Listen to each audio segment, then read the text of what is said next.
We've got the late tip and the last tip of the night from Seattle, Washington. Two old Pac-12 rivals meet again, and it's never looked like this.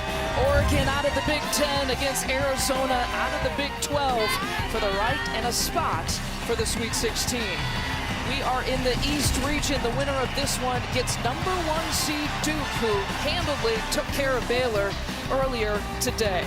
Two proud programs, conference titles, Sweet 16s, but tonight is the 94th meeting and the first time in NCAA tournament history that Oregon and Arizona have met. It's just your usual Big 12 versus Big 10 matchup, Arizona-Oregon, what you would expect. Lisa Byington, Jalen Rose, Robbie Hummel with you. Jalen, let's start with Arizona's Caleb Love.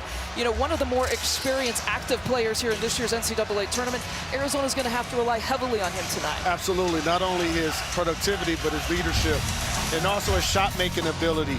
His game is a lot more essential when he's knocking down the three, but he also needs to keep his poise. He's a little bit frustrated with the officiating in the previous game, and his teammates picked him up. Bradley had 19, Townsend had 16, Bryant had 12. However, he's been big this year, as you see, versus Oregon. Let's see if he can have a big-time game here tonight. When you look on the other side for Oregon, Jackson Shellstat broke out of that 2 of 16 slump from the three-point line in a big way against Liberty. 17 points, knocked down 3 triples, was aggressive from the jump. Had a great year in conference play. 13 All-Big Ten selected by the coaches.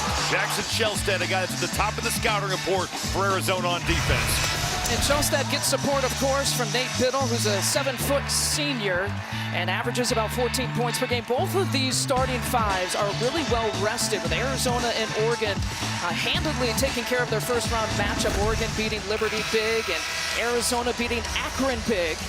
Arizona, in fact, putting up 93 points and Oregon putting up 81 points. James Breeding, his 18th tournament. It'll be DJ Carstensen to toss it up in his 20th tournament, and Matt Potter in his 13th NCAA tournament. And we are underway in the latest tip